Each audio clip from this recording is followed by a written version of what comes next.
हम आपको अपने रियल कोटा फैक्ट्री के पार्ट 2 की तरफ लेकर चलेंगे, क्योंकि ये सच आपके सामने लगातार हम लाने की कोशिश कर रहे हैं। और डीएनए में इस वक्त हमारी special series real Kota factory का है, जिसके पार्ट 1 में हमने आपको कोटा में छात्रों की सुसाइडल टेंडेंसी की ग्राउंड रिपोर्ट दिखाई थी, जहां हर साल कई छात्रों के लिए जिंदगी से ज्यादा मरना आसान हो जाता है। लेकिन कोटा में ऐसा क्या होता है जो वहां पढ़ने वाले छात्र इतने गहरे डिप्रेशन का शिकार बन जाते हैं? यह बात वहां पढ़ने वाले छात्रों से बेहतर कोई नहीं बता सकता। इसलिए रियल कोटा फैक्ट्री के पार्ट 2 में आज हम आपको उन छात्रों से मिलवाएंगे जो इंजीनियरिंग और मेडिकल एंट्रेंस की परीक्षा की तैयारी के लिए कोटा पहुंचते हैं, और फिर यही फैसला उनकी जिंदगी का टर्निंग पॉइंट साबित होता है, क्योंकि कोटा में उनका सामना होता है जिंदगी की उस सच्चाई से जिसके बारे में उन्होंने कभी खुद को तैयार नहीं किया होता है। कोटा में उन्हीं बच्चों के बीच पहुंचकर जी मीडिया ने रियल कोटा फैक्ट्री का रियलिटी चेक किया है। हमारी इस मुहिम के दौरान कोटा में पढ़ने वाले बच्चों ने हमारे साथ अपने दिल की वो बातें शेयर की जो शायद वो किसी और से साझा नहीं कर सकते, ना अपने टीचर्स से और ना ही अपने पेरेंट्स से। इसलिए हम चाहते हैं कि हमारी इस मुहिम के हर एपिसोड को आप और वो माँ बाप देखें जिनके बच्चे कोटा में पढ़ते हैं या फिर जो कोटा जाकर पढ़ना चाहते हैं। रियल कोटा फैक्ट्री का पार्ट 2 आपको सोचने पर मजबूर कर देगा कि क्या बेहतर कल के लिए बच्चों का आज दांव पर लगा देना कितना जायज है।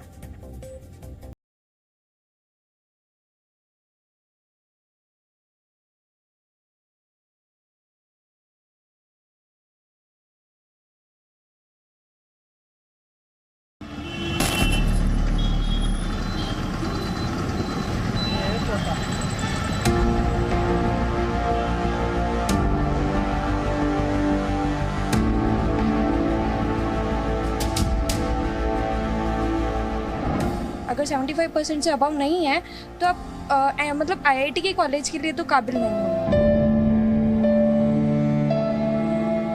6 महीने से डेली अगर आप सोचें कोई 12 घंटे पढ़ रहा है तो उसके लिए कितना दर्दनाक हो सकता है कि अब मैं मेहनत करने आया था वो मैं कर ही नहीं सकता।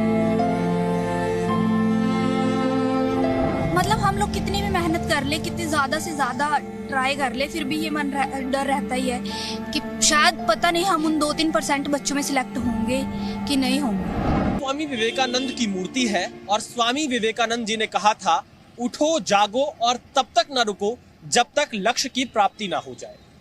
कोटा में तैयारी कर रहे बच्चे भी अपने लक्ष्य को लेकर काफी सजग हैं, लेकिन उनका अपना दर्द भी है। कोटा कोचिंग में तैयारी कर रहे तमाम बच्चों ने अपने दर्द को साझा किया। बच्चों ने कहा कि कोचिंग सेंटर वाले सिर्फ अपना सिलेबस पूरा कराना जानते हैं और इसके लिए वो क्लासेस की संख्या बढ़ा देते हैं। वो ये नहीं देखते कि बच्चों पर इसका कितना बुरा असर पड़ेगा। यही नहीं, बच्चों ने यह आरोप भी लगाया कि कोचिंग सेंटर वाले टॉपर्स और एवरेज बच्चों में भेदभाव भी करते हैं। एजुकेशन हब कोटा में 150 से ज्यादा कोचिंग इंस्टीट्यूट्स हैं, जिसमें 2.25 लाख से ज्यादा बच्चे एंट्रेंस टेस्ट की तैयारी करते हैं। घर से दूर रहकर घर वालों की उम्मीदों का बोझ कंधे पर उठाए अकेले अपने दम पर यहाँ कोचिंग लेने वाले हर बच्चे को हर रोज जिंदगी का एक नया इम्तिहान देना होता है। होम सिकनेस होती है, पहली बात खाने की प्रॉब्लम आती है, और जब होम सिकनेस होती है और जब हम लोगों के मार्क्स नहीं आते टेस्ट में तो फिर हम लोगों को एंजाइटी होती है, और उस टाइम पे अगर हमें कोई संभालने वाला नहीं होता है तो फिर हम लोग बहुत ज़्यादा डिप्रेस फील करने लगते हैं। डिप्रेशन सिर्फ नंबर की वजह से होता है या फिर कोई और भी कारण रहता है? नहीं, बस ओनली नंबर, क्योंकि हम लोग यहाँ पे एग्जैक्टली पढ़ाई कर रहे हैं, ठीक, पढ़ाई करने आए तो फिर जब हम लोगों के मार्क्स कम आते हैं तो थोड़ा सा प्रेशर फील होता है कि हम अपने मम्मा पापा को छोड़ के यहाँ पे हमारे मार्क्स क्यों नहीं आ रहे, और वही किसी बच्चे के 600 प्लस आ रहे हैं, हमारे अगर 400 आ रहे हैं तो उसके 200 प्लस कैसे आ जा रहे हैं, हम लोग से ज़्यादा कैसे आ जा रहे हैं। फिर हमारे मन में यह आता है कि उसका सिलेक्शन हो जाएगा, हमारा सिलेक्शन नहीं हो पाएगा, फिर ऐसे ऐसे थॉट्स आते हैं। तो मम्मी पापा आप आते हैं कोटा? पापा तो 5 मंथ्स बाद आए थे, पिछले महीने 27 को, तो he was here for 3 or 4 hours only. 14 साल 15 साल, इतनी कम उम्र में ये बच्चे कोटा में किस प्रेशर को झेलते हैं, ये सिर्फ यही जानते हैं। माँ बाप तो इन बच्चों को कोचिंग सेंटर में एडमिशन दिलवाकर ये मान लेते हैं कि अब उनका बच्चा इंजीनियर या डॉक्टर बनकर ही निकलेगा। फिर कोटा फैक्ट्री में शुरू होता है इन बच्चों को मशीन में तब्दील कर देने का काम। हर दिन 16-16 घंटे पढ़ाई। कोटा शहर में इन कोचिंग संस्थानों के बाहर से गुजरते हुए ये लुभावने होर्डिंग्स और बोर्ड उम्मीदें बेचते हैं। कर रहे हैं जेई की।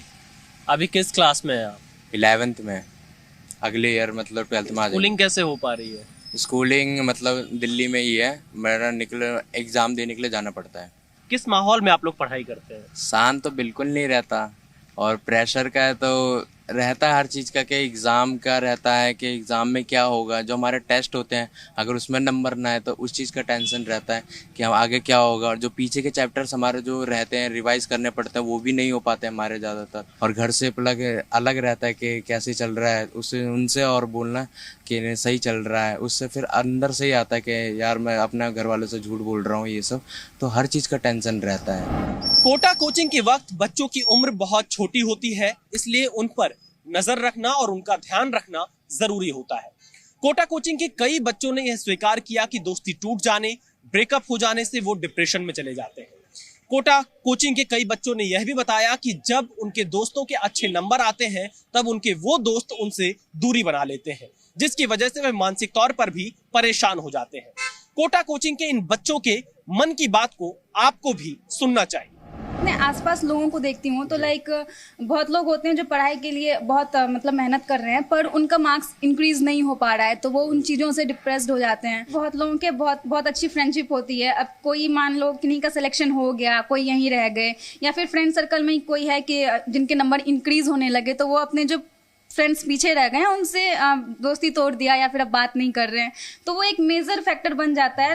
मतलब जनरली मैंने ऐसा गर्ल्स में देखा है कि अब बॉयज़ का पता नहीं, पर गर्ल्स में ऐसा है कि अब फ्रेंडशिप टूट गई तो दे आर मेंटली डिप्रेस्ड। ये नहीं एक्सेप्ट करते कि हमारे बच्चा का सिलेक्शन नहीं होगा। वो लोग बस ये चाहते हैं कि अगर जैसे कि मार्क्स मेरे आए 490 AITS में तो मेरे पापा का बस ये था कि तुम्हारे क्यों नहीं आए, तुम्हारे 650 क्यों नहीं आए। किसी से लड़ाई हो गया, कोई दोस्त यहाँ पे नहीं रहा, मतलब तो हाँ इसकी वजह से भी बच्चे वो हो जाते हैं क्योंकि फिर यहाँ पे आते हैं तो दोस्त बनते हैं। पहले हम लोगों का यही होता है 15-20 दिन हम लोग दोस्ती निभाते हैं, उसके बाद फिर धीरे धीरे मतलब जब सब कोई अपने अपने पढ़ाई में इन्वॉल्व होता है तो फिर दोस्तियाँ टूटती हैं। और जब दोस्तियाँ टूटती हैं तो फिर बच्चे को ये फील होता है कि अब तो कोई है ही नहीं मेरे साथ। संगति का फर्क पड़ता है। अगर आप अच्छे लोगों के साथ हो तो आप अच्छे से पढ़ाई कर पाओगे, आप गलत लोगों के साथ हो तो आप सही से पढ़ाई नहीं कर पाओगे। पूरा दिन टाइम वेस्ट करते हुए मैंने कितने सारे बच्चों को देखा है, कितने तो गर्लफ्रेंड बॉयफ्रेंड पीछे पड़े रहते हैं, कितनों को रोते हुए देखा है रास्तों पर ब्रेकअप की वजह से।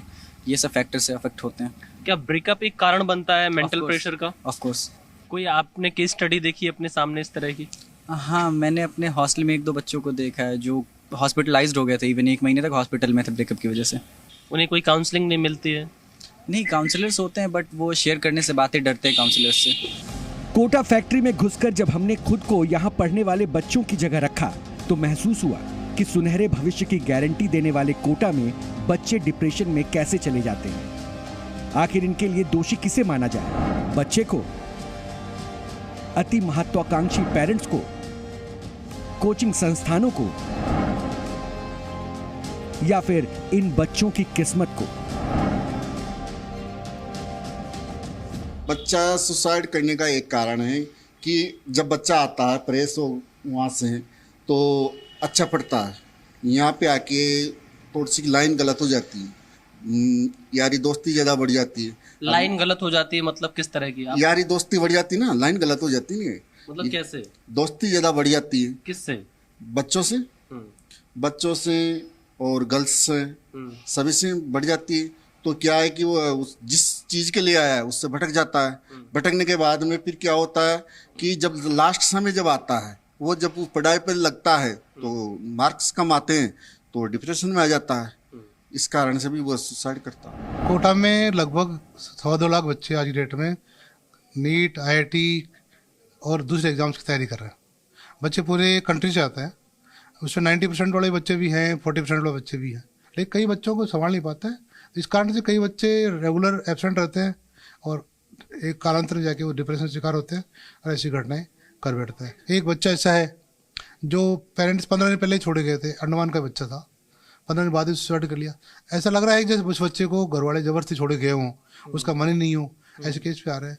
एक बच्ची ने 6 महीने पहले सुसाइड किया, उसने 5 पेज का सुसाइड नोट छोड़ा।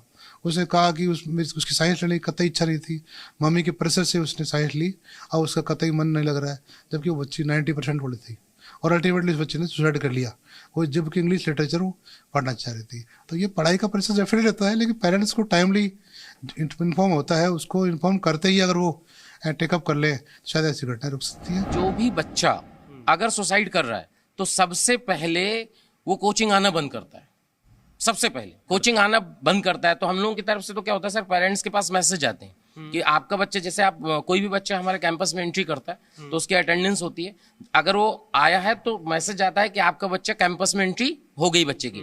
जब बच्चा आउट होता है तो मैसेज आता है कि आपका बच्चा कैंपस से आउट हो गया। तो अगर मान लीजिए कि बच्चा आया ही नहीं तो आपका मैसेज आएगा पेरेंट्स के पास कि आपका बच्चा आज नहीं आया। तो अब कुछ पेरेंट्स की भी जिम्मेदारी बनती है कि जैसे पेरेंट्स के पास मैसेज गया कि बच्चा आज मेरा इंस्टीट्यूट नहीं आया, तो पेरेंट्स को कांटेक्ट करना चाहिए, भाई क्यों कोचिंग क्यों नहीं गया, बच्चे से फोन करना चाहिए। हाल के दिनों में कोटा से आई दुखद खबरों के बाद कोटा के हॉस्टल में विशेष तैयारी दिख रही है। जहां बच्चे रहते हैं उस जगह पर सीसीटीवी से नजर रखी जा रही है और हॉस्टल के कमरों के पंखों में एंटी हैंगिंग डिवाइस लगाई गई है ताकि किसी भी मानसिक दबाव की स्थिति में बच्चे गलत कदम ना उठाएं। लगातार कोटा में जो बच्चे आ रहे हैं उनमें डर का भी माहौल है, पेरेंट्स में भी डर का माहौल है, लेकिन इन सब के बीच में हॉस्टल वाले, खासतौर पर कमरे में जहां बच्चे रहते हैं वहां पर इन्होंने पंखों में एक ऐसा डिवाइस लगाया है, एक ऐसा स्प्रिंग लगाया है जिसके चलते, जैसे मैं आपको एक डेमो करके अभी दिखाऊं तो अगर मान लीजिए ये कुर्सी पर हम खड़े हैं और इस पंखे पर हम 20 किलो से ज्यादा अगर जैसे ही वेट पड़ेगा वो ये पंखा पूरा नीचे आ जाएगा। ये देखिए, जैसे हमने थोड़ा सा इस पे वेट डाला ये पंखा पूरा नीचे आ गया क्योंकि इसमें स्प्रिंग लगा हुआ है। अब ये पंखा इस तरह से यहां पर इसको बनाया गया है, यानी कि ताकि कोई इस तरह का कदम यहां पर ना उठा पाए। सुरक्षा के चलते ये कदम उठाए जा रहे हैं। सोचने वाली बात यह है कि ऐसी नौबत आई ही क्यों कि बच्चों को सुसाइड से रोकने के तरीके खोजने पड़ रहे हैं। असल जरूरत ये समझने की है कि हर बच्चा इंजीनियर और डॉक्टर ही बन जाए ऐसा जरूरी नहीं, और कोटा सिर्फ उन बच्चों को अपनाता है जो अपनी खुशी से यहाँ आकर पढ़ते हैं, ना कि माता पिता के प्रेशर में आकर कोटा का ऑप्शन चुनते हैं। कोटा में ग्राउंड जीरो पर आकर पता चला कि कई माता पिता अपने बच्चों को कोटा कोचिंग भेजने के बाद कोटा आना भूल जाते हैं। कई महीनों तक कई माता पिता कोटा आकर बच्चों से मुलाकात नहीं करते, सिर्फ फोन पर ही उनसे हालचाल पूछते हैं और उनसे संपर्क में रहते हैं। कई बच्चों ने बताया कि वो काफी अकेलापन महसूस करते हैं और कई बार काफी परेशान भी हो जाते हैं। दरअसल इन बच्चों का यह भी कहना है कि माता पिता की तरफ से अच्छे स्कोर करने का भी दबाव बढ़ता है, जिससे इनके सामने चुनौती बढ़ती जाती है कि कैसे अच्छा नंबर प्राप्त करें, और जिसके चलते कई बार ये बच्चे काफी परेशान हो जाते हैं। डिप्रेशन क्या मतलब, एक टेंशन तो रहती है कि जैसे हम लोग यहाँ पढ़ने आए हैं और अगर सिलेक्शन नहीं हुआ तो क्या होगा, मम्मी पापा को क्या जवाब देंगे, और एक पेरेंट्स लोग होते हैं कि ज़्यादा एक्सपेक्टेशन लगा लेते हैं, तो एक वो भी पेरेंट्स की एक्सपेक्टेशन क्या होती है कि हमारा बच्चा तो सिलेक्शन लेके ही आएगा, अभी डॉक्टर बन के आएगा। कोटा से विशाल पांडे, जी मीडिया।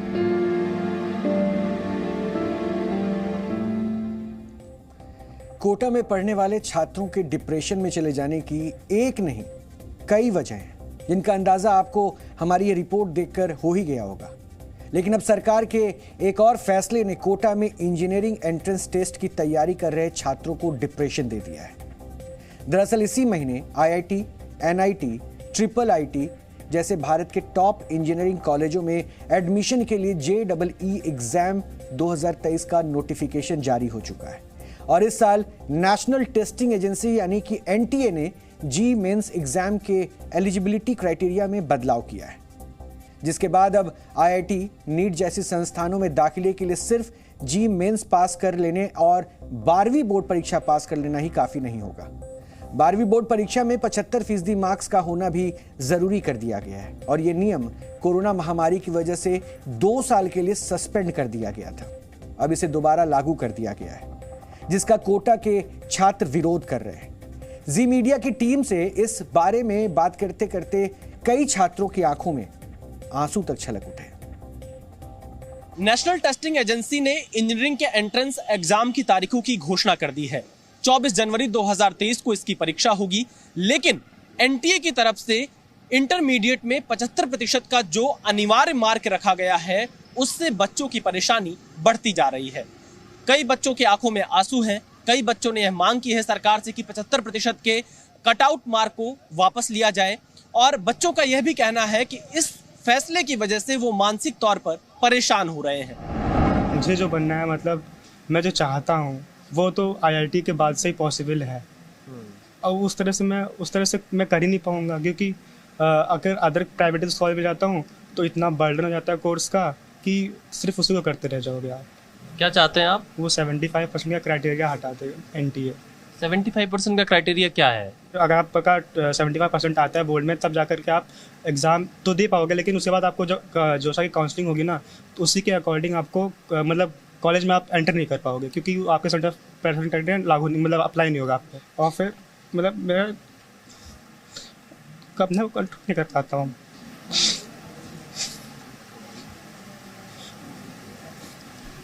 आप रो क्यों रहे हो? इसमें आपको चिंता लेने की जरूरत नहीं है।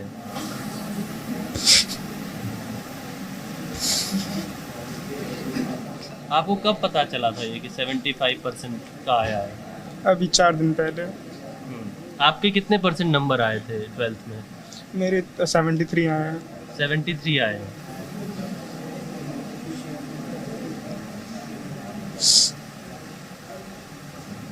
और ये पहले नहीं पता था कि 75% का कट आउट होगा? हाँ, अभी पिछले साल तो नहीं था ये, तो अभी हम लोग तो ड्रॉपर वाले थे, हमारे साथ तो अगर कोरोना में नहीं हुआ था तो इस साल क्यों होना चाहिए? पिछले साल नहीं था। अगर इनको करना था तो पहले बता देते। लेकिन आप इसमें बिल्कुल चिंता मत करना, ये जो इसके लिए बिल्कुल परेशान होने की ज़रूरत नहीं है आपको। अगर पापा बोले जो होगा देखा जाएगा, स्विच हो रहे हैं, बस तुम पेपर दे दो। जो चीज़ मैं बनना चाहता हूँ वो वहाँ मैं नहीं बन पाऊँगा। प्रेशर तो किसी चीज़ का नहीं है। अगर आपके पास में ये मतलब मेरे को है कि मेरे को पढ़ना है, तो मैं उस चीज़ का प्रेशर लेके क्यों पढ़ूंगी?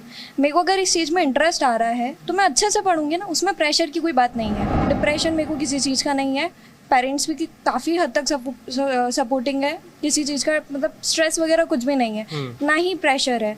अब अगर जो बच्चे नहीं पढ़ते हैं और एकदम से जिनके मतलब ये अभी नोटिफिकेशंस के बाद में आया है, अब उन्होंने पूरे साल पढ़ाई नहीं करी है, तो उन्हें उस चीज़ का डिप्रेशन आता है कि हमने पूरे साल पढ़ाई नहीं करी, अब हम क्या करें। वो मेनली डिप्रेशन है। अगर 75% से अबव नहीं है तो आप मतलब आईआईटी के कॉलेज के लिए तो काबिल नहीं हो।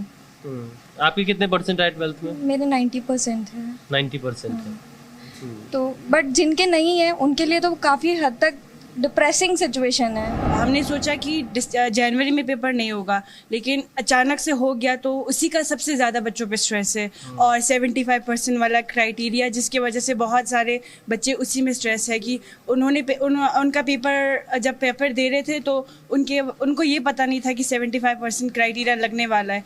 और उनके बाद अगर उनको पहले पता होता तो वो इम्प्रूवमेंट पेपर दे सकते थे, लेकिन वो नहीं दे पाएंगे, अब नहीं दे पाएंगे। तो अब ड्रॉपर वालों के लिए ये हटाना चाहिए, ये वाला क्राइटेरिया 75% वाला। हमारे देश में जब कोई बच्चा पैदा होता है तो उसके माता पिता उसे गोद में लेकर एक हसरत, एक सपना देखते हैं कि ये बच्चा बड़ा होकर डॉक्टर या इंजीनियर बनेगा। ये नहीं पूछा जाता शायद कि आप क्या बनना चाहोगे, और शायद वो सपने का बोझ उस बच्चे पर इतना भारी पड़ जाता है कि उसकी चाहत उसमें पीछे रह जाती है, और तब उस सपने को पूरा करने के उस बोझ को लिए हुए वो आगे बढ़ता है। और कहानी वहां तक पहुंचती है जहां पर उस सपने को सच ना कर पाने का डर उसके जहन में इस कदर भर आता है कि वो इतने डिप्रेशन में चला जाता है कि शायद अपने घर वालों से, अपनों से ही दूर हो जाता है। हम ये नहीं चाहते हैं। हम चाहते हैं कि बच्चों की भावना को माता पिता भी समझें। बच्चे कोई मशीन नहीं है। उनकी भावनाओं को शायद व्यवसायीकरण के लिए जो इस्तेमाल किया जा रहा है वो तरीका भी गलत है। और उसके बाद सरकार की गाइडलाइन। हम ये नहीं कह रहे हैं कि सरकार गाइडलाइन ना बनाए, लेकिन हम ये भी कह रहे हैं कि जो बच्चे इस हसरत के साथ हैं, सपने के साथ हैं, उनके लिए एक रास्ता भी तो बने। वो अपने दर्द को कहां बांटेंगे? और इसलिए हमारी कोशिश है कि जिस कोटा को लोग उम्मीदों की निगाह से देखते हैं, जो सोचते हैं कि उनका बच्चा अगर कोटा में पढ़ेगा तो शायद बहुत बड़ा इंजीनियर या किसी आईआईटी में उसको दाखिला मिल जाएगा या वो मेडिकल कॉलेज में दाखिला ले लेगा, उनको भी ये समझना चाहिए कि बच्चे खुद अपनी चॉइस से, ना कि दबाव के साथ कोटा से जुड़े, वहां सपने तभी पूरा कर पाएंगे। और हम उम्मीद करते हैं कि हमारी इस ग्राउंड रिपोर्ट में देखने के बाद आप सभी को बच्चों के मन की बात समझ आई होगी, सिस्टम को भी पता चला होगा कि आखिरकार कोटा में बच्चे किस मानसिक अवस्था से गुजर रहे हैं। यह रिपोर्ट माता पिता को भी जागरूक करने वाली है। इस मुहिम का मकसद किसी को बुरा फील करवाना या किसी को गलत साबित करना नहीं है। हम बस ये चाहते हैं कि जिस कोटा को शिक्षा नगरी कहा जाता है, वहां पहुंचकर बच्चे खुद को अकेला और असहाय महसूस ना करें। और ये इतना मुश्किल भी नहीं है, लेकिन दिक्कत ये है कि कोचिंग संस्थानों के लिए कोटा अब बस पैसा छापने की जगह बन चुका है। यहां कोचिंग संस्थानों का मैनेजमेंट होनहार बच्चों को अपना पोस्टर बॉय बनाता है और कमजोर छात्रों से अपना बैंक बैलेंस बढ़ाता है। कोटा फैक्ट्री में कोचिंग संस्थानों के इस बिजनेस मॉडल का डीएनए टेस्ट हम कल करेंगे, क्योंकि अभी तक में आपने देखा कि बच्चे आखिर क्यों दबाव में रहते हैं, माता पिता क्या सोचते हैं और किस बोझ के साथ, माता पिता की उस उम्मीदों के बोझ के साथ बच्चे कोटा में क्या करना चाहते हैं और कहां पहुंच जाते हैं। लेकिन इसके पीछे जो बिजनेस मॉडल है, कल हम उसको भी डिकोड करेंगे और डीएनए टेस्ट कल उसका होगा रियल कोटा फैक्ट्री के पार्ट 3 में। कोचिंग आज व्यवसाय है। इतना रेंट इतना ले रहे हैं ये, एक तो स्कूल वाले भी इतना वो कर रहे हैं, मतलब पैसे का सारा कुछ मैटर फेल कर देता है आदमी। तो ये फर्क थोड़ी पड़ रहा है, बाकी बच्चे क्या कर रहे हैं, उनको तो पैसों से मतलब है। 1990 में कोटा कोचिंग की आप कह सकते हैं कि शुरुआत हुई। एडमिशन स्कूल में है, पढ़ाई यहाँ पर डमी स्कूल कहते हैं। डमी स्कूल कहते हैं। डमी है, सब डमी होंगे, सब डमी रहते हैं। क्योंकि आप बिना डमी के पढ़ भी नहीं सकते हो कि मार्कशीट नहीं आएगी तो आप आगे प्रमोट कैसे होंगे।